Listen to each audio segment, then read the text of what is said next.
Some rule says that if you have two functions, f and g, that are differentiable at x, then the derivative of f of x plus g of x equals f prime of x plus g prime of x. So if you have g of x equals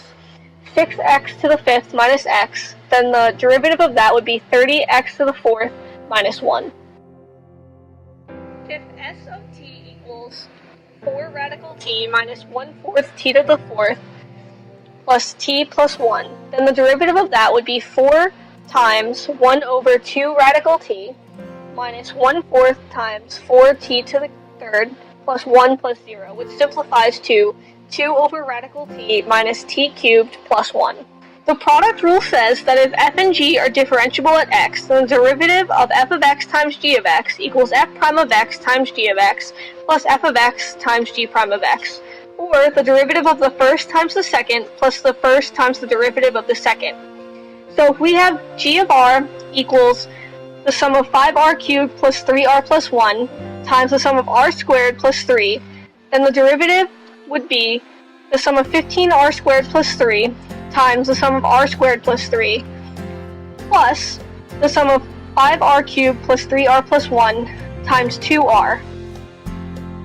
Function rule says that if you have two functions f and g that are differentiable at x, then the derivative of f of x divided by g of x at x exists, provided g of x does not equal 0, and the derivative equals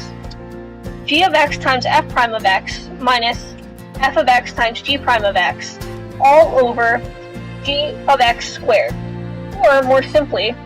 low d high minus high d low all over low squared.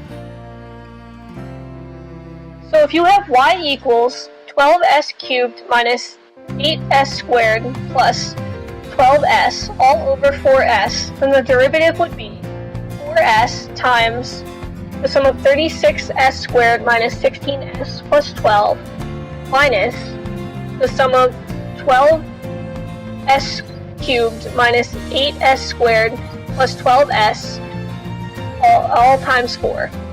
all divided by 16s squared.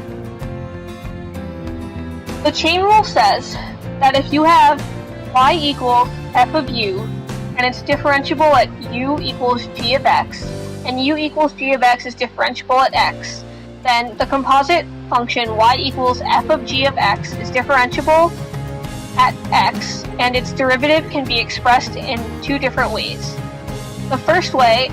is dy dx equals dy du times du dx.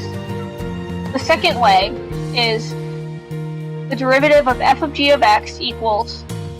f prime of g of x times g prime of x, or the derivative of the outside function times the derivative of the inside function. So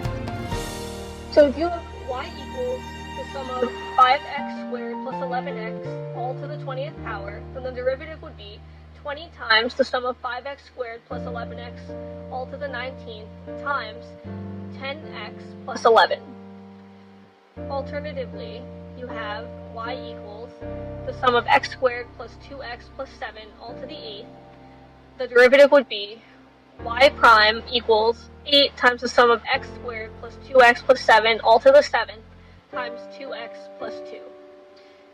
Finally, if you have y equals the cosecant of t squared plus t,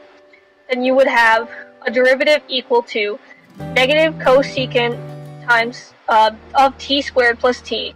times cotangent of t squared plus t times 2t plus 1,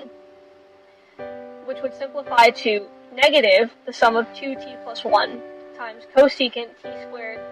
plus t times cotangent t squared plus t.